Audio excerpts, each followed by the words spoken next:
एक बार फिर से बिहार की राजनीति को लेकर के और सरकार को लेकर के अनिश्चितता की चर्चा शुरू हो गई है। ये हम नहीं कर रहे हैं, बल्कि जो अपने आप को बड़े चैनल्स कहते हैं, बड़े मीडिया घराना कहते हैं, उन सब ने ये चर्चा शुरू कर दी है कि क्या नीतीश कुमार एक बार फिर से पाला बदलेंगे। आखिर ऐसा होगा क्यों, जबकि ये दावा किया जा रहा है कि सब कुछ ठीक ठाक है और यहाँ तक कि महागठबंधन में हर तरह से अमन चैन है, कहीं कोई समस्या नहीं है। और आने वाले 2024 के चुनाव में भाजपा को बिहार की 40 सीटों में से एक भी नहीं दिया जाएगा और यहाँ से शुरुआत होगी भाजपा को दिल्ली की गद्दी से बाहर खदेड़ने की। ये सारी बातें आपको समझ में आ रही होंगी और इन सारी बातों को लेकर के आप लगातार मंथन भी कर रहे होंगे। ये लगता होगा कि आखिर होना क्या है, क्या होगा, और इन सब बातों को लेकर जो चर्चाएं हो रही हैं वो ये बता रही हैं कि सब कुछ ठीक होने का दावा करने वाली महागठबंधन कहीं ना कहीं वर्तमान परिस्थिति से खुश नहीं है। इसके साथ साथ कुछ ऐसी बातें हैं जिसको लेकर के कयास लगाए जा रहे हैं और चर्चाएं भी शुरू हो गई है। कहते हैं कि केंद्र की सत्ता का रास्ता बिहार और यूपी से होकर के जाता है। इसी को लेकर के ललन सिंह ने दावा किया था जब वो एनडीए से महागठबंधन की तरफ आए थे और उन्होंने इस बात को रखा था कि बिहार की 40 सीटों पर हम फतह करके नरेंद्र मोदी को प्रधानमंत्री बनने से रोक लेंगे। ये बात बीती हुई हो गई है। उसके बाद कई चुनाव हुए और उन चुनावों के नतीजे एक बार फिर से महागठबंधन को फिसड्डी साबित करते हैं, क्योंकि 2-1 से भारतीय जनता पार्टी ने मैच जीत लिया और जो उसके साथ नहीं थे उनका भी सहयोग उसे खूब मिला। यूपी की तरह बिहार भी सियासी तौर पर बहुत ही महत्वपूर्ण राज्य माना जाता है, जिसकी 40 सीटें हैं। अभी बिहार की सियासत में एक अलग ही दौर चल रहा है। जदयू महागठबंधन के साथ सरकार चला रही है और महागठबंधन में जो दल हैं उसके मुखिया नीतीश कुमार भले ही हैं, लेकिन उनके व्यवहार को लेकर के अब तक जो एका चाहिए था वो नज़र नहीं आ रहा है।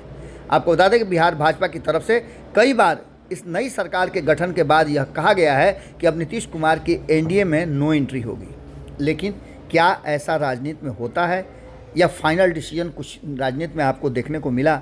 नीतीश कुमार खुद कह रहे हैं कि अब वो भाजपा के साथ नहीं जाएंगे, ऐसा वो पहले भी कह चुके हैं। राजनीति में कुछ नया और बदलाव होता ही रहता है, अस्थायी दोस्ती और दुश्मनी नहीं होती है। ये बातें हम कई बार आपको कह चुके हैं। बिहार के लोग भी अब ऐसे ही कयास लगाने लगे हैं कि नीतीश कुमार और तेजस्वी यादव के साथ अब लंबे समय का साथ नहीं रहा है। नीतीश का एक बार फिर से भाजपा के साथ आने के कयास तेज हो गए हैं। इसके पीछे की कई वजहें हैं। सबसे बड़ी बात जो है वो तेजस्वी यादव के साथ सामंजस्य स्थापित नहीं होना है। तेजस्वी को बिहार की सत्ता का सुख ज़्यादा दिन तक नहीं मिलने वाला है, इसकी भी चर्चा शुरू हो गई है और यही कारण है कि नीतीश कुमार कहीं ना कहीं बड़ा संतुष्ट नज़र आ रहे हैं कि वो आने वाले समय में अपने हिसाब से फिर से राजनीति को मोड़ सकते हैं। नीतीश कुमार का जन्मदिन था और जन्मदिन मनाने के समय में कई तरह की बातें की गई थी और नरेंद्र मोदी के ट्वीट को लेकर के काफ़ी कुछ चर्चाएं हुई। मुख्यमंत्री भी इस सूची में शामिल थे जिसे प्रधानमंत्री अक्सर ट्वीट किया करते हैं। इन सब के बीच खास यह है कि तेजस्वी यादव भले इस मामले में देरी कर गए, लेकिन नीतीश कुमार को सबसे पहला धन्यवाद कहीं और से आया और आने का मकसद ढूंढा जाने लगा। वैसे भी बिहार के महागठबंधन की बात करें तो सातों दल आपस में सामंजस्य नहीं बिठा पा रहे हैं और ये कयास लगाया जा रहा है कि महागठबंधन कभी भी ध्वस्त हो सकता है। इस कयास को तब ज़्यादा हवा मिली जब केंद्रीय मंत्री अमित शाह ने नीतीश कुमार को फ़ोन किया। अमित शाह ने उन्हें फ़ोन पर बताया कि बिहार के राज्यपाल बदलने वाले हैं। इस बात की स्वीकारोक्ति जो है खुले मंच पर मीडिया के सामने नीतीश कुमार ने भी किया और इस दिन रक्षा मंत्री राजनाथ सिंह से भी उनकी फ़ोन हुई है। ये भी बातें नीतीश कुमार ने खुद बताई। इसके पीछे का मतलब क्या है आप समझ सकते हैं। कहीं ना कहीं तेजस्वी यादव जो बहुत तेज़ी से आगे बढ़ रहे थे, उनकी पार्टी की तरफ से जो चीज़ें सामने आ रही थी, उनके नेता जो बयान दे रहे थे, उस बयानों पर विराम लगाने तक की बात हो गई थी। इतना ही नहीं, आपको याद होगा कि चाहे वो चंद्रशेखर की बात हो या अन्य नेताओं की, लगातार नीतीश कुमार हमला पर हमला किए जा रहे हैं और उनकी पार्टी भी हमला कर रही है। सुधाकर सिंह वाला मामला अभी तक ज्यों का त्यों पड़ा हुआ है। तमिलनाडु में बिहारियों पर हो रहे हमले की घटना को लेकर के जहां भाजपा के साथ नीतीश कुमार खड़े नजर आ रहे हैं, वहीं नीतीश कुमार बिहार के पूर्व डिप्टी सीएम तारकिशोर प्रसाद के पिता के कार्यक्रम में भी पहुंचते हैं।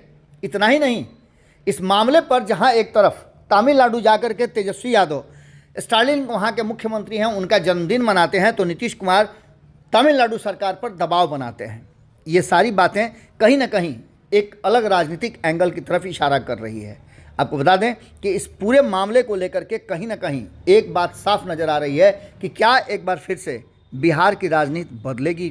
दरअसल भाजपा को भी पता है कि लोकसभा का चुनाव जब जब दोनों साथ लड़े हैं तो उसके परिणाम शानदार हुए हैं। वहीं नीतीश कुमार के चेहरे पर बिहार में बड़ी संख्या में मतदाता वोट डालते हैं। वहीं भाजपा जदयू अगर साथ आती है तो इसका सियासी फायदा दोनों दलों को मिलना तय मान के चलिए। इस बीच में कई ऐसी बातें सामने आई हैं जिसने स्पष्ट किया है कि नीतीश कुमार की पार्टी में एक बड़ी टूट हो सकती है। धीरे धीरे करके पार्टी में जो सेंधमारी हो रही है उससे नीतीश कुमार अछूते नहीं हैं। ललन सिंह ने एक ट्वीट किया और उस ट्वीट का मायने अगर निकाला जाए तो सामने से कुछ और नज़र आता है, लेकिन उसमें कई ऐसी कड़ियाँ हैं जिसको लेकर के साफ नज़र आ रहा है कि कोई ना कोई संदेश जरूर है।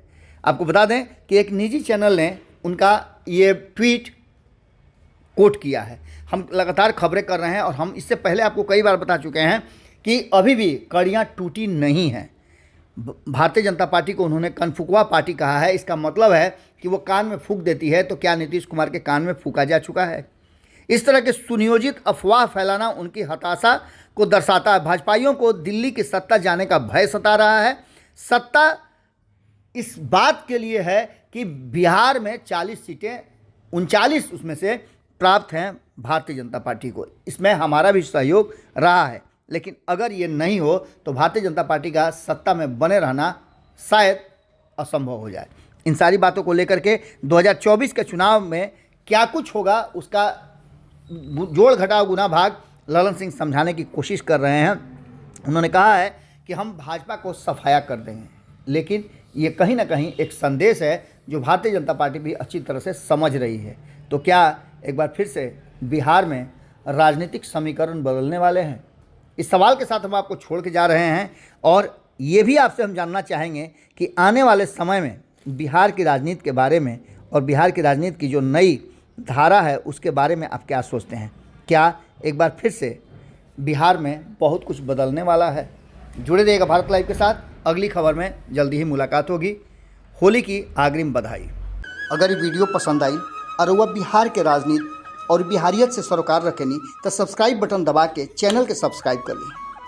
ओजे एगो घंटी बा, ओकरा बटन दबा देला से कुल सटीक और मारक खबर रुआ मुफ्त में मिल जाई। अगर रुआ पत्रकारिता के हमनी के नया प्रयोग में सहयोग कर चाहतानी तो ज्वाइन बटन दबा दी। पेटीएम नंबर नोट कर ली 9386816700। धन्यवाद।